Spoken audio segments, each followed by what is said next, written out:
Hello, everyone. Welcome back to the ARC seminar. Today we'll have Kyle Nelli tell us how to cook a BB-8. I guess, yeah, cooking BBHs. They'll be telling you about like the different things that you need in order to do a BBH simulation in general, and then also some different ways of actually doing these things. And so the different ingredients that we have for BBH simulations are, first and foremost, is the formulation of Einstein's equations. How do you actually put them on the computer? And so this is one of the most important things, because this will actually determine how you do a lot of the other things towards the bottom of this list. And so it really determines a lot of things. And we'll go into like gauge or coordinate freedoms and choosing that stuff, the initial data that you use, boundary conditions, some numerical implementation, which isn't the most important, but I thought it was worth mentioning. And then the real reason we do BBHs is to get out waveforms so that we can send to LIGO. So we're going to talk about waveform extraction. So now we're going to the formulation. And so what is a BBH simulation at its core? What are we doing? Well, we're solving a system of equations, specifically Einstein's equations, which are a set of coupled second order nonlinear partial differential equations. And if that sounds hard, it is. That's why we have a whole field dedicated to this. So you can't just plug these into ND-solve in Mathematica or SciPy.solve IBP. This isn't going to work. I don't know what will actually happen if you try to code up Einstein's equations, but this won't work. So we need a different way of rewriting Einstein's equations, which are super nice on paper, but are not super nice on the computer. So what do we want them to look like? First off, we want them to be first order. Right now, they're second order in the derivatives of the metric. We want them to be first order because we know a lot of good techniques for evolving first order differential equations. And so this is kind of the general form that you want to get your equations in. And so U is a vector of the things that you're going to be evolving forward in time. This could be the metric. This could be the extrinsic curvature. This could be the spatial metric rather than the space-time metric, the Christoffel symbols, the lapse and shift, which I'll talk about a bit later, anything you want to actually evolve in your simulation. A is a gigantic matrix that just combines the different spatial derivatives of all your different quantities, because these are coupled differential equations. So this matrix A is not trivial by any means. And then D is just a source function of your variables, of the things you're trying to evolve, no derivatives whatsoever. And so once you decompose your equations into this, you also get some different equations called constraint equations. And so these constraint equations aren't ones that are evolved in time. They're ones that have to be solved at all points in time. And so you can kind of think of this like div B equals 0 from E and M. It's not an evolution equation. You're not evolving anything, but it's satisfied at every single time. So you get these evolution equations, which is the big one up there, and then some set of constraint equations that always need to be satisfied.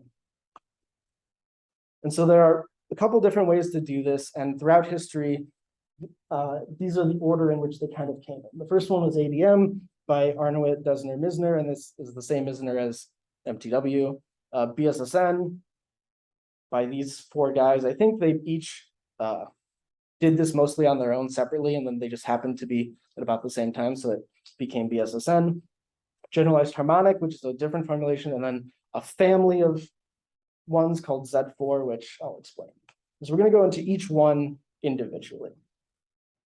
And so ADM was the first major formalism that was used. It came out in the early 1960s, late 1950s, something like that. And so if you've ever heard the term 3+1 decomposition of Einstein's equations, this is it. The ADM equations are the 3+1 decomposition of Einstein's equations. And so you don't actually evolve the space-time metric in this formalism. You evolve the spatial metric, which is a metric on a 3D hypersurface of your space-time. And so in this picture that I have, we have two different spatial hypersurfaces, one at time t, one at time t plus dt. And on each hypersurface, you have the spatial metric, the extrinsic curvature, which tells you how how your 3D hypersurface is embedded inside your 4D spacetime, and then also your spatial derivatives on each one of these things. And then you have the lapse and the shift, which tell you how to go from one hypersurface to the next one in time. So that's kind of what this diagram is showing. There's a lot going on, but basically it's Pythagorean theorem, but like extra fancy for spacetime. And so TA is your vector pointing in your time coordinate. You have your normal to your hypersurface, NA, alpha is your lapse, and then beta is a vector, a spatial vector, and so that's called your shift, and that tells you how far away in your hypersurface your coordinate xi has moved there. And so this is a very, I think, intuitive way of thinking about evolving GR, where you just have something at time t, then you have a way to describe what the time derivative is, and then you evaluate at the next hypersurface at time t plus delta t. However, for a very long time, nobody was able to get really any equations or simulations working with this because the way that this formalism is set up is they're weakly hyperbolic, which means that the equations are not well posed and they become very unstable.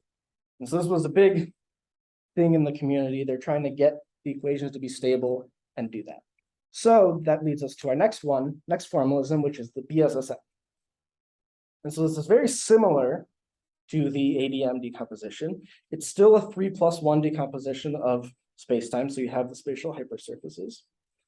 But there were two other ingredients added that changed things. And so one was this conformal decomposition, which is where you just take your value, and here I use the spacetime interval. You can use any quantity, the metric, anything.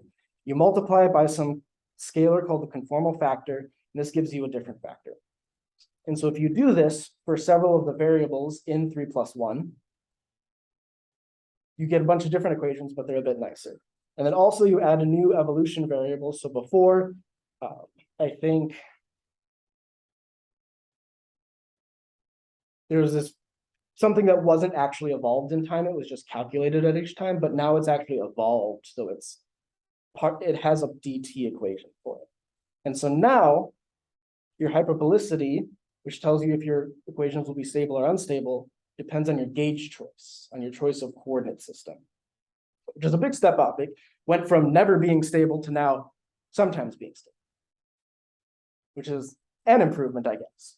And so this is now the most widely used formalisms, particularly because it's in the Einstein toolkit, which is a very large software package that can allow you to evolve Einstein's equations. And it's used by many, many different groups in the NR community. And so that's why BSSN is super popular. Then we move on to generalized harmonic. Now this is different than the 3+1 decomposition because we don't actually do a 3+1 decomposition. We actually evolve the space-time metric itself and then some derivatives of it. But we don't do this decomposition into a spatial hypersurface and then a spatial metric and an extrinsic curvature. We don't do that. So the equations are very long for all of these formalisms, so I'm not actually writing them down because it'd be useless. They're in books somewhere. But a really nice thing about generalized harmonic is that it's strongly hyperbolic regardless of what coordinates or gauge you choose. So it can always be strongly hyperbolic, and so you don't have to worry about it going unstable at all. If it goes unstable, there's something very, very wrong with how you implemented your stuff. But if you implement it right, it should be strongly hyperbolic. Yes. Just to add to this, GH by default is actually not strongly hyperbolic for every gauge choice.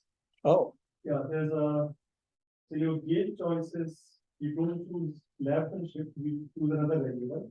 Yeah, I have that later on, the HA. Yeah, but that variable cannot depend on the derivative of the matrix. Otherwise. Oh, okay. Okay, I guess later on I do specify that you can't have derivatives, so I guess then it's always strongly hyperbolic. If you don't choose the derivative, then it's Okay. Himanshu does lots of stuff with gauge choices and generalized harmonics, so thank you for that. And another advantage or disadvantage, I don't know, how you can classify it, is that you can do this kind of characteristic decomposition of equations in general. And basically what that amounts to is that in this equation from before, very generic equation for the evolution stuff, this matrix A, it's very complicated. It has, I think, 3 indices, one spatial and other two space-time.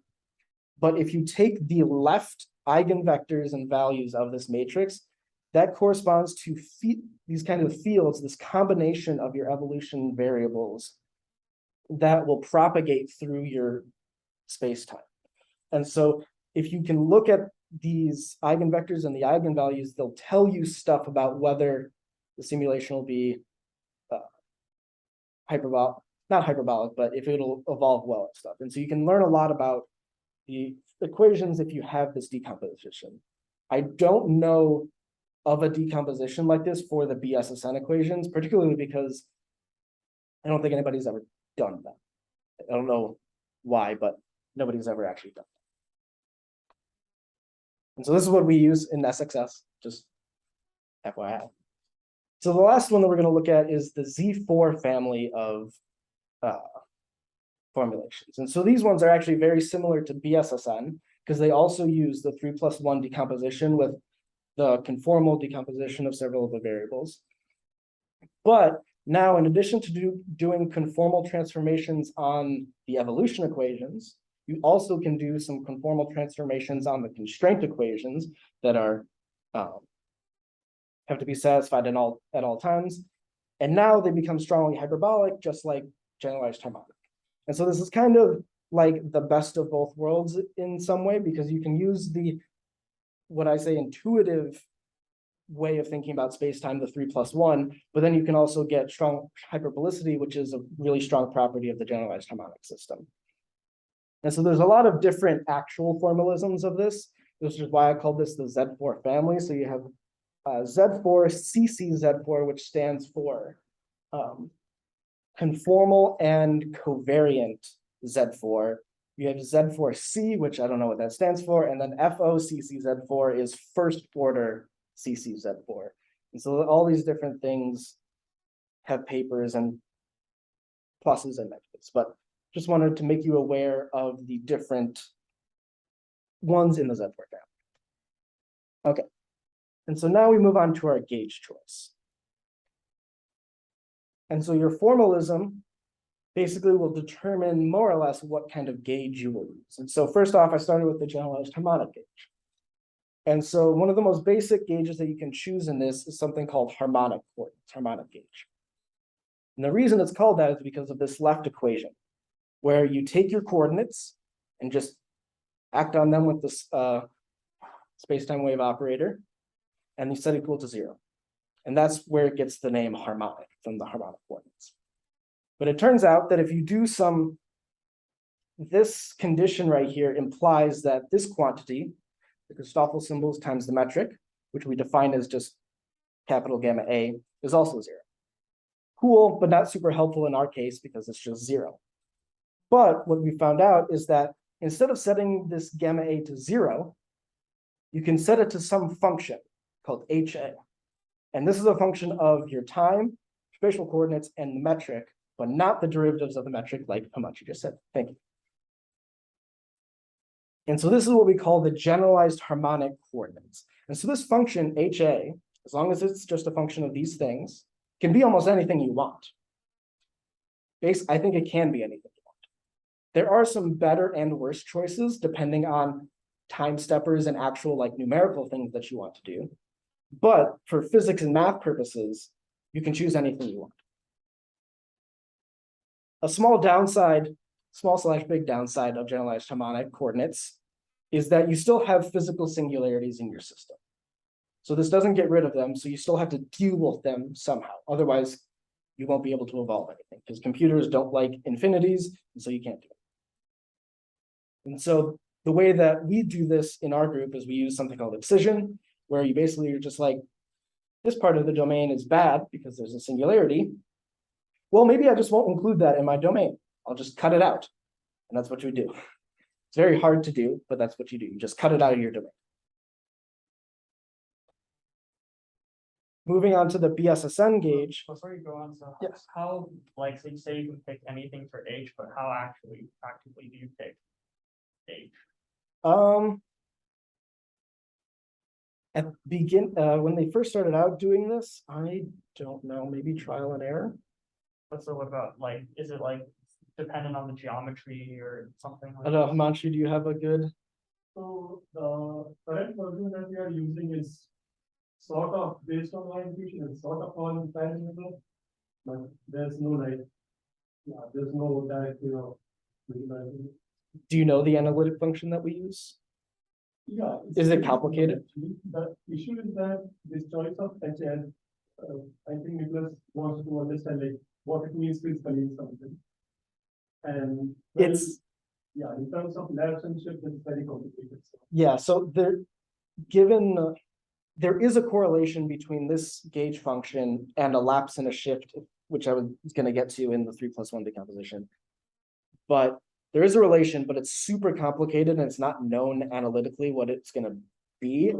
We know it, but it's hard. It's very hard. And so you can kind of think it like that, but it's, So there's some gamma A, which we could pick a gauge where it's 0, but for some numerical reason, it could be more convenient to pick it not to be 0. And yeah, okay. Yeah. Somehow you get that thing. and somehow you get, yeah, still good core. Sure. Okay. Okay, so the BSSN formulation for gauge, lapse and shift are part of the gauge. So that alpha and beta before in the diagram with the two spatial hypersurfaces I was showing, those are part of the gauge. So you can choose lapse and shift to be whatever you want. And there's a lot of trial and error about what to use for lapse and shift, and so lots of history in that. But what ended up working the best for BSSN and what is in the Einstein toolkit right now and was used is something called the moving punctured gauge. And so in your coordinates, you have your two singularities for the binary black holes. What this gauge condition does, and I don't exactly understand how it does it, but it does do this. It removes the physical singularities by mapping your spacetime like this to a symmetric kind of mirror one like this. So on the left image, your embedding diagrams will go all the way down to infinity and you'll have a singularity. That's what the singularity is. But on the right, doing this special transformation of coordinates, you don't get that. You just get like this narrow thing and then it widens back up into this mirror universe that you can't access. And then basically you just take the top half of it for your own coordinate system. And doing this, you can get rid of the physical singularity. And that's really nice because it's just not there anymore. But what happens is that it leaves a coordinate singularity rather than a physical singularity. So at the center of each horizon, you have a coordinate singularity. And so this is a lot easier to deal with. And the way that they deal with this, to my knowledge, is that they just don't put a grid point at the center of the horizon. They just put grid points around it. Be like, well, problem solved. It's very remarkable that this works. I'm not sure how this works. It's very complicated, but this combined with BSSN is basically what Einstein toolkit does. And so now initial data. So when you have evolutions, you need a snap. You're basically trying to have a start an evolution at a snapshot in time. And so for like a simple wave example, if you're trying to evolve the wave equation, you just have a simple profile in terms of x minus ct or vt, whatever your speed is. And that's your initial data. It's just a profile for the one case. But for a binary black hole, you're basically trying to capture epochs of orbits happening. And you're trying to like insert yourself at one time in the orbit and then keep it going numerically. So this is very, very hard because you have to know the values of the metric and its derivatives, spatial derivatives, basically everywhere in order to start this, because you have to be able to calculate all of your equations. And so what this amounts to is solving the constraint equations, because the constraint equations have to be valid at every single time in your simulation. So if you solve them at the beginning, some nice mathematical theorem tells you that they'll be solved in the future. In practice, this is not always true. That you have violations of this because computers, but mathematically it's true. And so these are the two different constraint equations that you have to solve, and they're elliptic in nature, which means there's no evolution, it's just spatial derivatives. And so this is what we're going to need to solve. And so there are several different methods to doing this. And the first one that was around was basically doing conformal transformations. If you can't tell, conformal transformations are a very popular method in numerical relativity for getting things to play nice. And so if you take the spatial metric, multiply by a conformal factor, and then do the same thing to the extrinsic curvature, this will allow you to solve these equations a lot nicer. But then, as people iterate on this throughout history just to make better methods of doing things, there was one where there's transverse traceless. So you take the extrinsic curvature, which is a rank 2 tensor, and you decompose it into a trace-free and then transverse traceless. Trace-free part and the part with a trace, basically. And so you do a conformal decomposition on the part with the trace, and then you have the trace-free part. But these two methods, the conformal transformation and conformal transverse traceless, they'll only tell you about the values of your quantities that you want to evolve, like the metric, and then their spatial derivatives. It won't tell you anything about the time evolution because you only have this at one time. So you don't know anything about the time evolution, which is a little bit disadvantageous because you're going to be evolving these things. So you kind of want to know how they do evolve. And so that's where this conformal thin sandwich method comes in. And so basically what you do is you evaluate, you solve the elliptic equations at one time. Then you solve them at maybe one time just before, one time just after, maybe 2 times just before, 2 times just after. And in the limit that the delta t between when you evaluate in the limit that the delta t from when you solve the elliptic equations goes to 0, you have a derivative in time. And so you know how the time evolution of these quantities happen. And so this is advantageous because then you can use that in your evolution to not have things start out super wonky, which they sometimes do. And then this was iterated on, and now you have something called the extended conformal thin sandwich method, XCTS, which is, I think, one of the best methods as of today for solving initial data for binary black holes. For binary neutron stars, there's a whole nother way that you can do this, similarly with conformal transformations, but it's a lot harder because you have matter and equations of state and all this kind of stuff. And I think one of the big benefits to solving initial data this way is it's not dependent on your formulation of Einstein's equations. Note at the beginning that I said that a lot of the stuff later on would be dependent on your formulation, but this isn't. And so that's really nice because then you can just use your initial data, solve for it. You know what gauge it's in. It may not necessarily be in the gauge that you're trying to evolve it in, but you know the gauge. You know the gauge that you want to evolve it in. So you can just do a coordinate transformation into your own gauge, interpolate onto different grids, and then you can start. And so this is a very nice way to create initial data.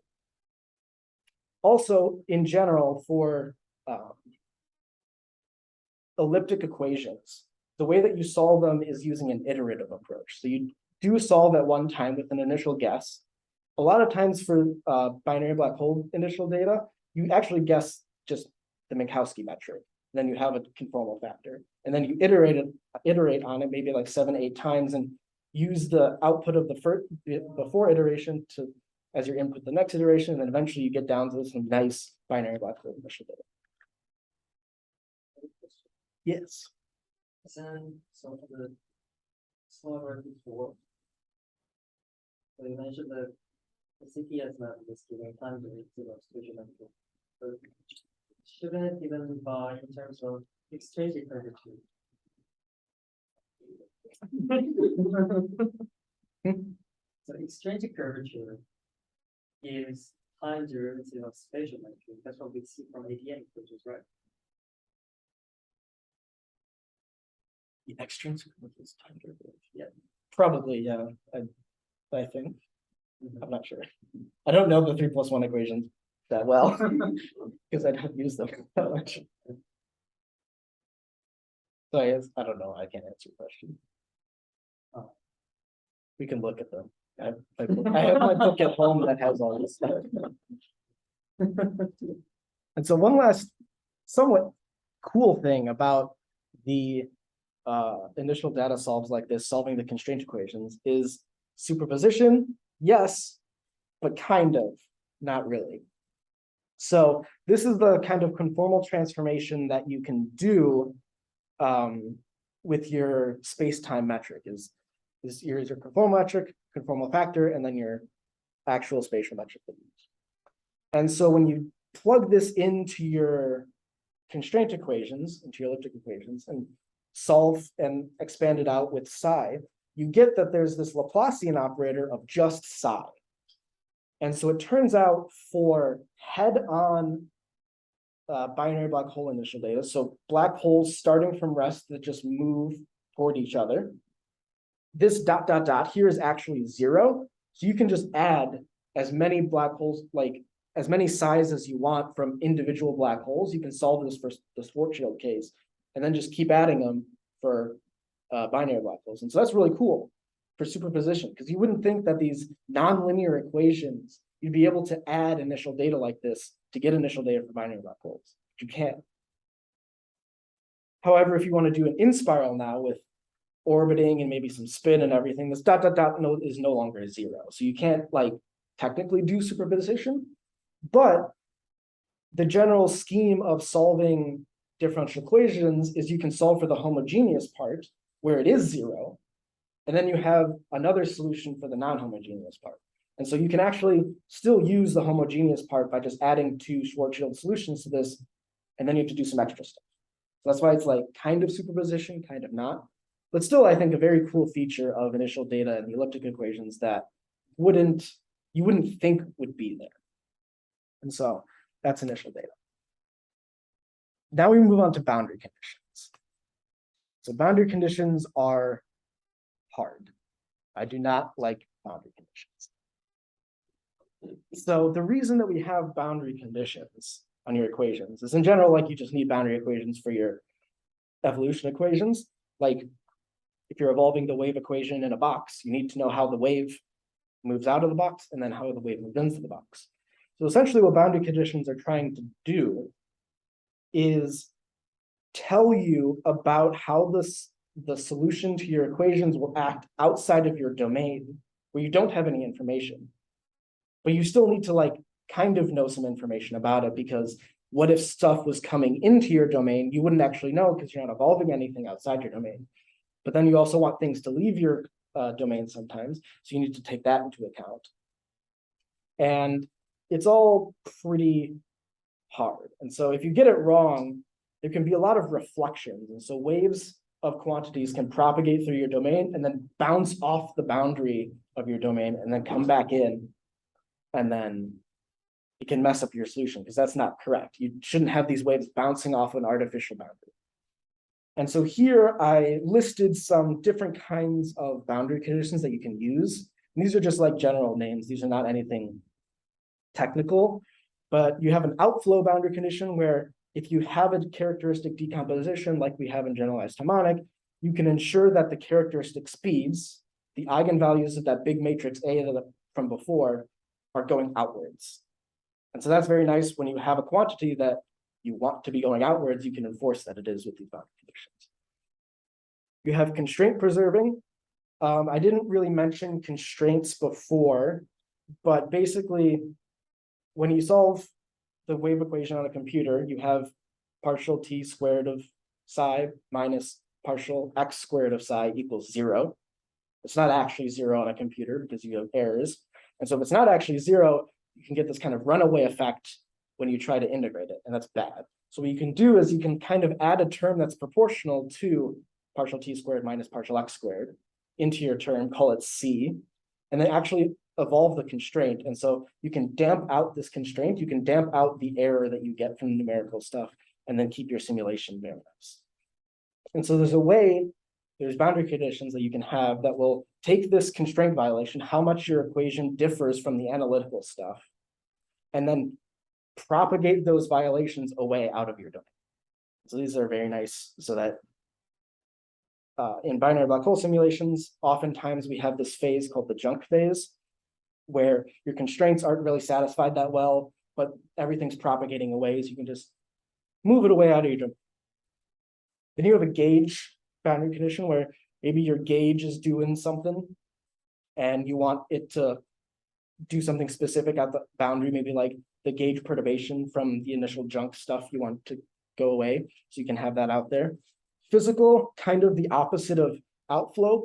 If you have a rough idea of anything that might be entering your domain from outside of your domain, you can have these things flowing into your domain analytically that you know. And that's also kind of the analytic boundary condition where you set the boundary to be some known analytic function like asymptotically flat, like Minkowski. And so you can just match it to that, basically. And then the last one is just a name I came up with called the big domain.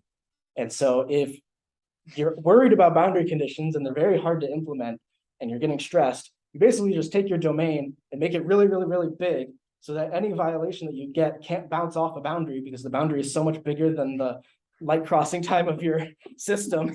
And so you just don't have to deal with it. And so Einstein Toolkit actually does this for some of its simulations. It just makes the boundary at like 5,000 atom. And so you never actually have to worry about these reflecting waves off the boundary hitting your binary black hole. But then you might wonder about performance and you just make it super under-resolved, super far away. So, because it doesn't matter, you're not actually caring about the quantities out there. You just don't want it to come back. So that's one way of doing it, but not the best way, in my opinion. And so now I have a numerical implementation. And so this are kind of some technical things that aren't necessarily specifically related to just the general stuff, but is technical. And I wanted to mention it, but it's not exactly critical. So you have these evolution equations. You have your space-time coordinates and all this stuff. You have your metric and everything. But you need to like put them on a computer somehow. You have to have grid points on to evolve these quantities. So you have to make a decision on how you want to structure your grid. One option is just the simple Cartesian, that's this top picture. Or you can have a curved or moving mesh, which is kind of like these bottom pictures. And so a lot of BSSN stuff uses Cartesian. And then SXS, we use curved and moving meshes. So you have this kind of like time-dependent coordinate maps that make it all squished and stuff. And then you also have mesh refinement. So in the top picture, you can see that here on the outside, there is a lot coarser grid, but then as you get closer to the horizons or your binary neutron stars or whatever, they have a lot finer grid. And so this is so you can save on computational costs and stuff like that. There's two ways to do mesh refinement. One is fixed mesh refinement, where you just start out with some initial refinement that you have, and then that's the same for the entire simulation, but you also have adaptive mesh refinement. So based on some criteria that you set, it'll actually change the resolution of your simulation in different parts of your domain, depending on your criteria. So this is a good way to adaptively change your resolution to keep constraints down and errors down. Next is your representation of how you represent these quantities on the grid points. So the simple method and the most intuitive, I think, is the finite difference, where you just have a grid point, you have a value at the grid point, you have a different grid point, have a value at the grid point, and then you take a derivative, you just take their difference over the distance between the two coordinates, bam, you have a derivative. There's higher order methods for taking derivatives, but that's basically finite difference in a nutshell. On the other hand, you can have a spectral representation of your solution, where instead of having just a value at a grid point, you represent your solution as a sum of a basis functions with coefficients. And so you know the basis functions analytically because you can choose whatever basis functions you want, but then you just store the coefficients, and that's exactly how you represent the solution. So there's a couple different ways of doing that. Also, you have observations. Sometimes you want to actually know what the value of the metric is at some random point inside your domain, or maybe on a 2D surface inside your domain. And so you have to be able to output this kind of stuff, the constraints, also are very good. Apparent horizons is something you might want to know because you can't know the event horizon during a simulation because you have to know the entire space-time to know the event horizon. And when we're evolving these equations, we don't know the future. That's what we're trying to solve for. So we can't find the event horizon. So the apparent horizon is our best guess at what the actual event horizon is. And then lastly, the waveforms, one of the most important things. I'll get to that in the next section. And then also time steppers / integrators. So you have all of this, you have put it on a domain, you have your evolution equations, all this stuff, but how do you actually like step to the next time? Like, do you do a forward Euler step? Do you use Runge-Kutta methods? Do you use other fancier methods? And so this can actually greatly impact the stability of your solution, because if you take too large of a time step, you'll just never be able to actually guarantee that your errors are going to be small enough to evolve your equations. So you need to choose how you integrate these equations very carefully, otherwise bad things can happen. And so lastly, going to waveform extraction. And so the first part of waveform extraction is you need to get usable quantities, because maybe if you have taken a GR course, one of the things you do is linearized gravity, where you have your metric and a perturbation. And if you transform that perturbation into a special gauge called the TT gauge, there are two components of it, H plus and H cross, that will tell you about the gravitational wave polarizations. And so you want this quantity because that's a super easy quantity that you can know. LIGO knows how to detect this, kind of, maybe indirectly, but you can get H plus and H cross. But that's not what you have in a BBH simulation. You have the metric, you have the lapse, the shift, extrinsic curvature, things like this. So how do you get from one to the other? And so there's two main ways that I have found for doing this.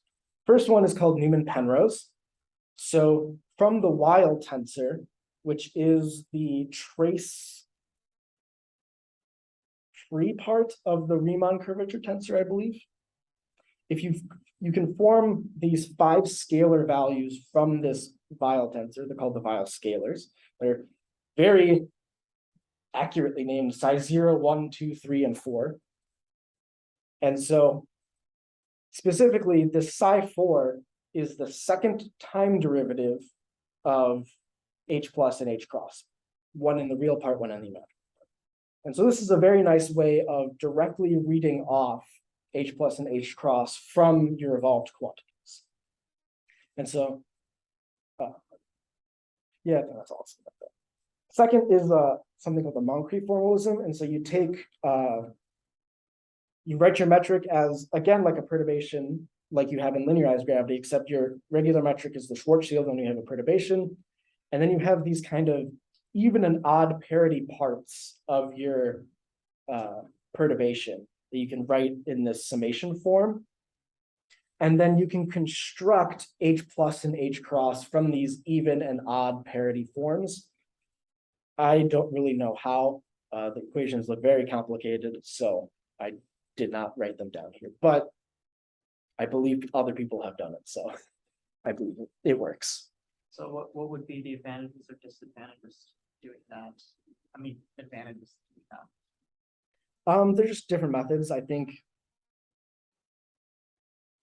I don't know. I think Moncrief formalism was first, I think. Okay. And then came Newman-Penrose. So I think that's why legacy also has a big part in why you do things in numerical relativity. And so now that we have usable quantities, how do we get them at Scry? Because we can have them inside the domain, but our domain ends. And we, as people on Earth, are not inside of a black hole or anywhere near a black hole. We're effectively at Scry. So we need to somehow get these quantities from our domain at Scry, because that's what we're going to be observing when LIGO sees a pulse. And I think one of the main ways that you can do this right now is something called extrapolation. And so here you have the black dots, which are your black holes. Your orange is like the domain boundary of your simulation. And so I just chose a sphere to make it easy. This purple dotted line is a compactified representation of scry. So I took scry, which is future null infinity, and just put it as specific radius because my screen isn't big enough to go to infinity. And so then I have these blue dashed lines. And so these are called world tubes.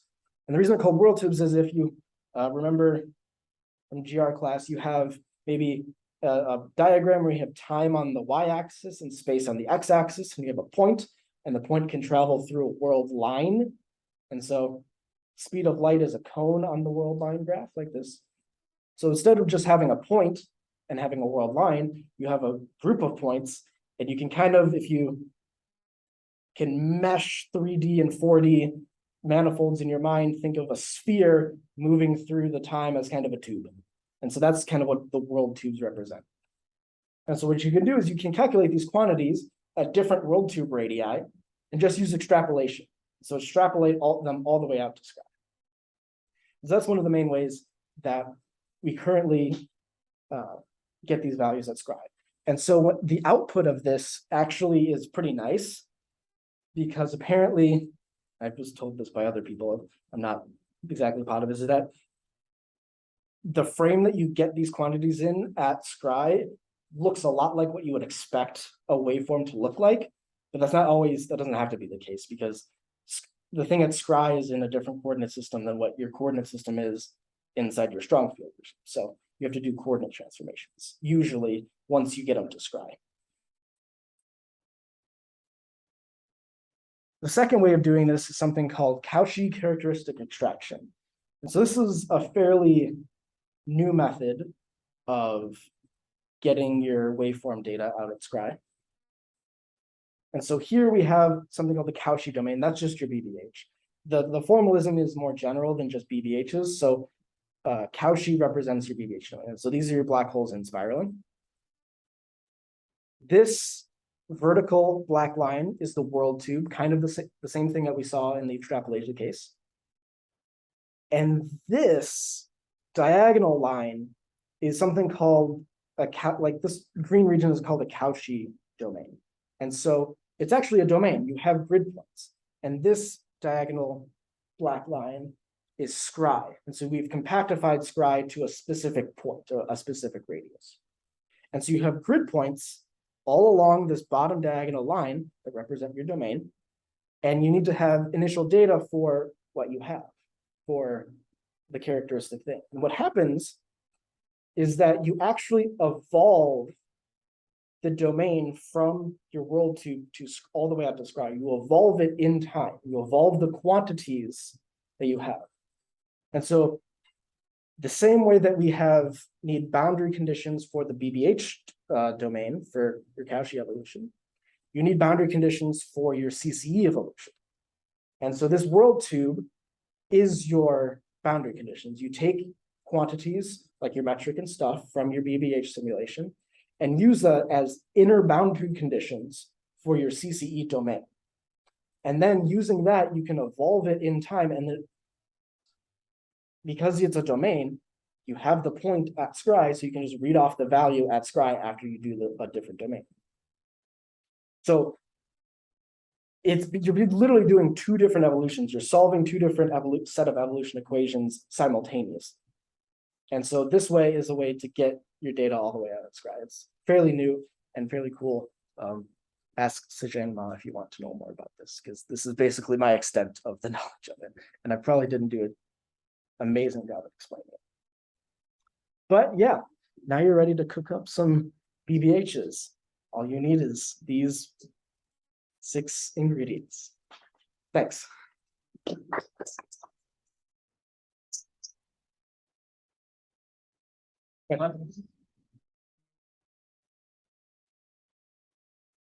Any questions? Yeah. So do we have any codes implementing any of these Z4 formalisms? Us specifically? Or like any code? Yes. Oh yeah. I mean, people have written papers about this, so they've tried it out. And I imagine they usually do this as thorns in the Einstein toolkit. And so they attach onto the cactus framework of the Einstein toolkit and then use that.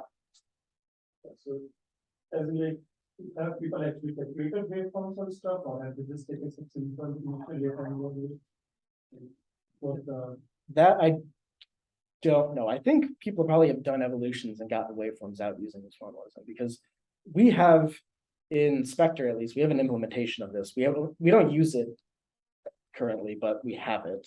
So I imagine we wouldn't put it in there if we didn't think that it was going to be useful and work, actually. So I think people have done this.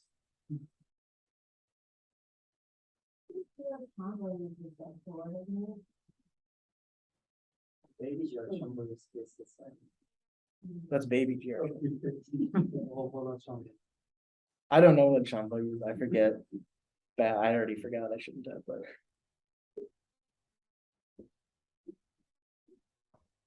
Any other questions? I have a question on the gauge terms. So, oh yeah, okay. okay, if you go back to the formula with generalized harmonic gauge, this harmonic gauge, That one? maybe also this is maybe questions for you, but does it fix the full degrees of freedom for coordinates? yes, so H is, as you can see, there are 4 components of it. Give choices on that, subject. Also 4. Yeah. In that sense, it's fixed, but the point is that fixing gauge does not guarantee that your coordinates will be fixed in some sense, because especially using this, because HA they do not, it does not directly fixes the left and shift, but it fixes the source term of their differential equation.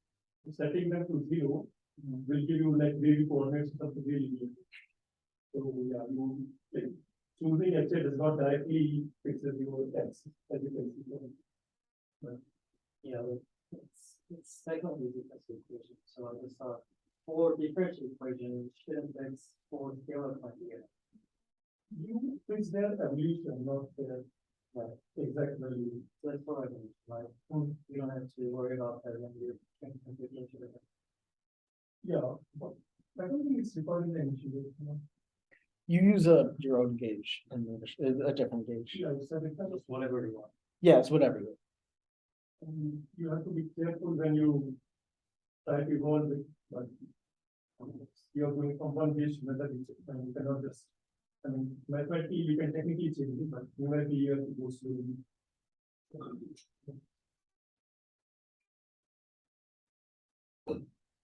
So it's telling us that how this coordinate lines threads to space time. Yeah, so that information is encoded in that and shape. Yeah. And H is the source term of differential equation of this. So it's very clear. You, the left hand shift controls the evolution of X and you control the evolution of those. This was why I said the 3 + 1 is more conceptually easier to understand because you just have. You literally just, it's like Pythagorean theorem. The lapse is how you move up your sheet in time, and then shift is how you move the coordinate in the sheet. And so that's fairly easy to understand. Whereas like HA is some function. I don't know how the coordinates transform. Also, like even in DSSN, they don't actually fix lapse and shift. They actually fix the source term of their evolution. Because fixing them directly doesn't work. Yeah. There's a lot of tests of like set lapse to 1, shift to 0, and then that didn't work, and then it was set shift to 0, lapse. I can't set shift to 0. Set it. But then everything Yeah, everything goes in like that, so that's not a good one. Different combinations. So there's evolution equations for the lapse and the shift, and so they become parameters in your evolution, basically.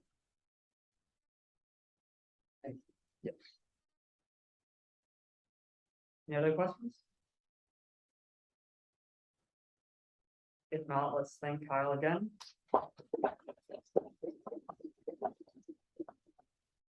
So in 2 weeks, we'll have Lin Hao to tell us something about tides. And so